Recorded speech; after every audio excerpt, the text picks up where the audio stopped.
13 to 15, ang sabi doon, mga kapatid, hindi ko ipinapalagay na nakamit ko na ito, sabi.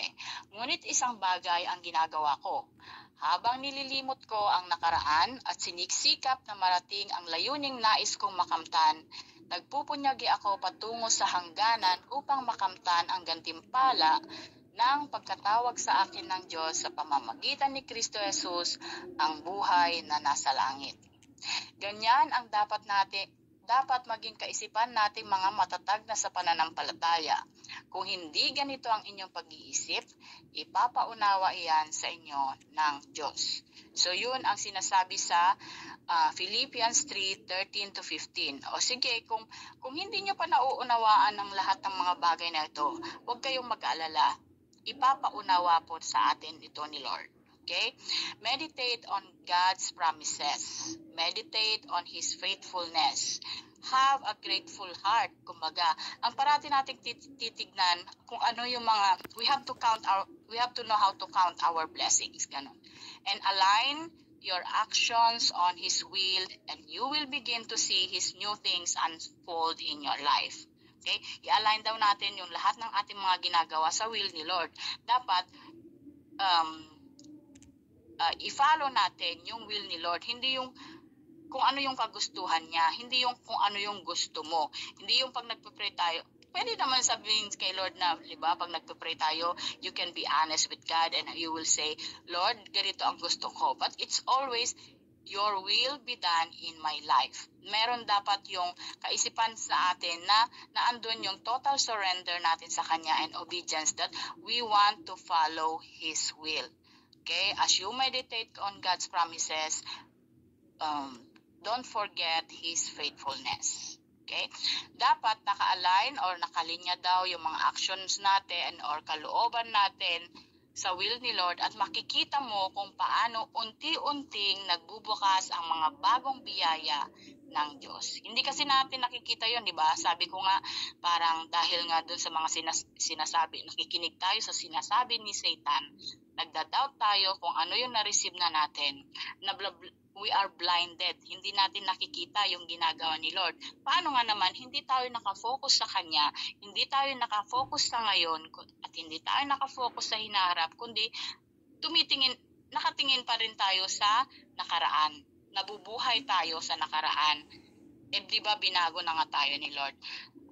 Remember, focusing on the new things God has for you requires trust, surrender, and obedience. Trust, surrender, and obedience. Dapat marunong tayong sumunod sa ano yung sinasabi sa atin ni Lord.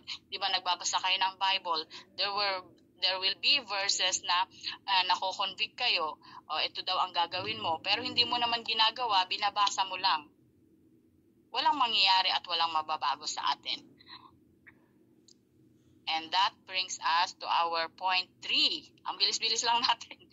Trust God's plan in your life. Nandun pa rin yung word na trust, magtiwala. Magtiwala tayo sa plano ng Diyos sa ating mga buhay.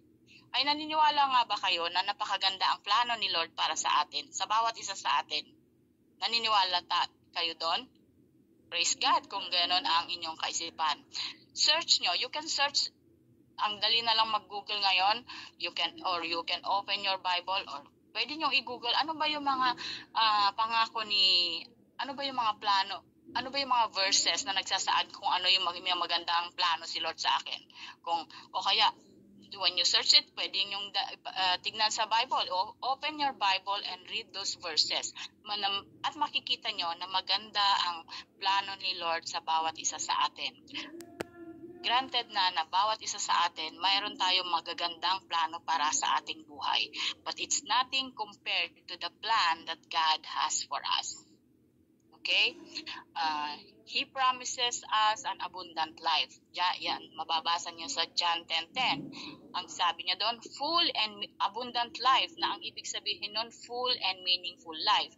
When we say abundant life, hindi lang natin pinag-uusapan dito yung mga material na bagay, kayamanan, kundi isang buhay na may, meaningful, hindi empty. Okay?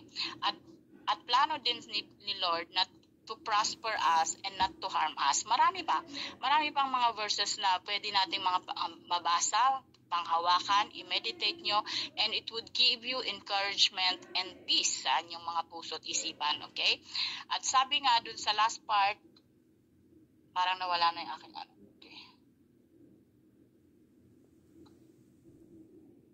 Uh-oh.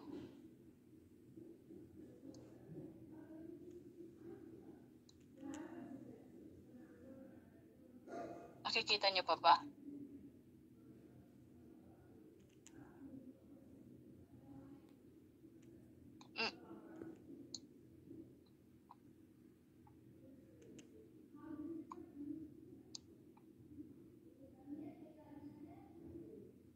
Okay, ayaw magpakita yung huling slide natin.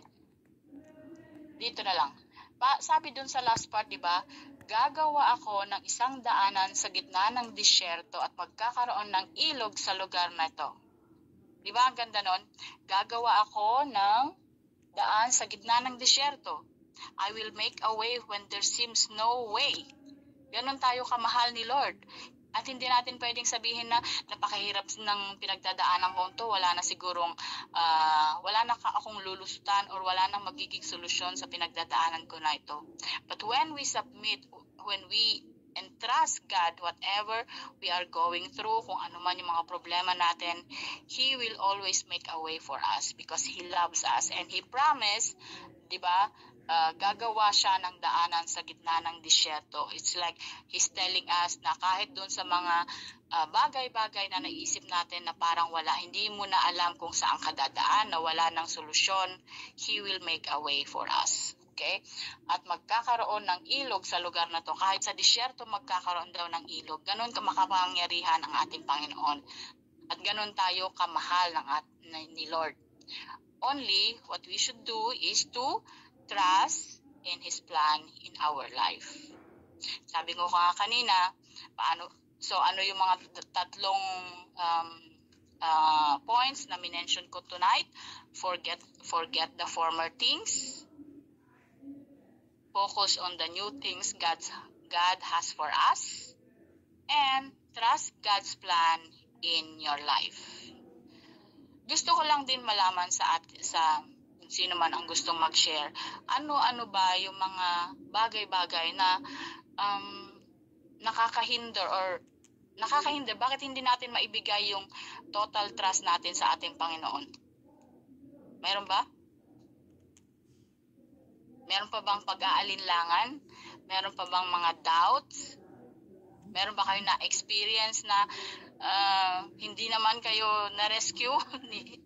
God did not answer your prayer?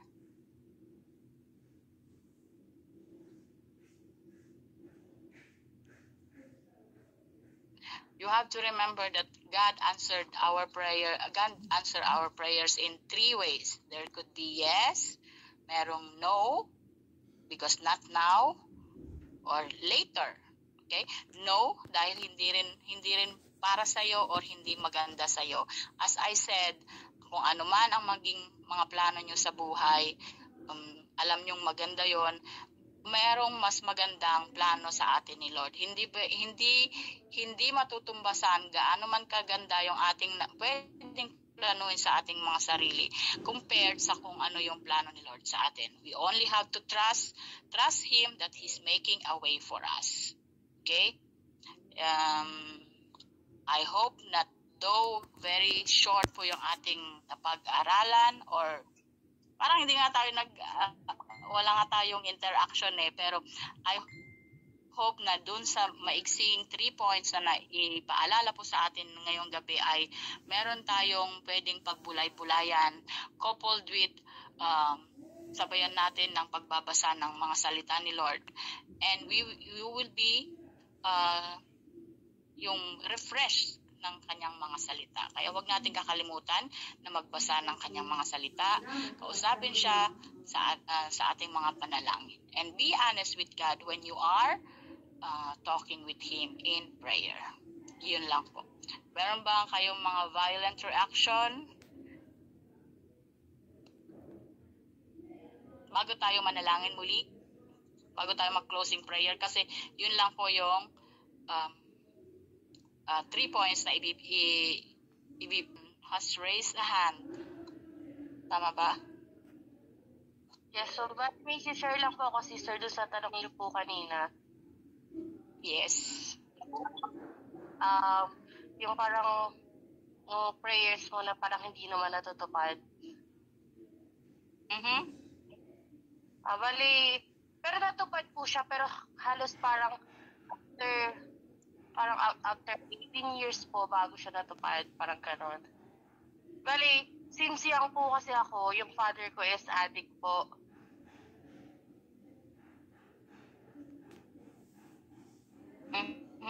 So, laking simbahan po ako kahit kung bata pa ako. Yun lang po talaga yung parang lagi kong pinipray. Naiyak na agad ako. Yun lang po talaga yung parang lagi kong pinipray since young po ako. Hanggang sa napagod na po ako, nung high school ako, napagod na lang ako, na hindi ko na po talaga pinipray kasi feeling ko po parang hindi dinidinig. Parang wala naman po. Parang ang daming answered prayer, pero yung pinakagusto kong ma-answered prayer niya, hindi niya po dinidinig. And then, last year lang po, nagulat ako. Hindi po kami ganun ka-close ng papa ko kasi nga po, parang lahat po kasi ng tinutulong ko, either binibenta niya or basta may way po siya para ipagbili po lahat ng tinutulong ko. Parang napagod na rin po ako, sinukuan ko na. Hanggang dun sa, nung sumuko na po ako, parang hindi ko po alam kung na-realize ba ng papa ko. Last year, tumawag siya, nandito na po ako sa abroad nun.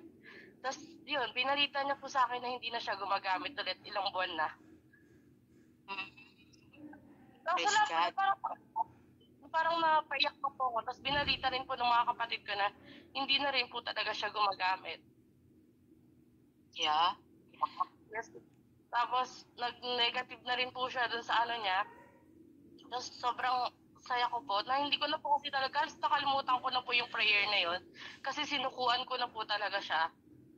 As in, suho na po talaga. Tapos nagulat po ako last year nung tumawag siya. First tawag niya po sa akin yun eh. Tapos yun po yung binalita niya sa akin. Opo. Well, thank you for sharing that. Sa ating and right away, sasagutin na ni Lord. Merong no, at merong later, di ba? Doon sa nangyari sa'yo, sinagot naman ni Lord, di ba? Hindi nga natin alam, okay, His ways is higher than our ways, di ba? Yung thoughts ni Lord higher than us also. So, parang iisipin natin, bakit maganda naman yung hinihingi ko, bakit hindi pa niya ibinigay? Prepare, hindi pa talaga time or sa ibang mga sitwasyon.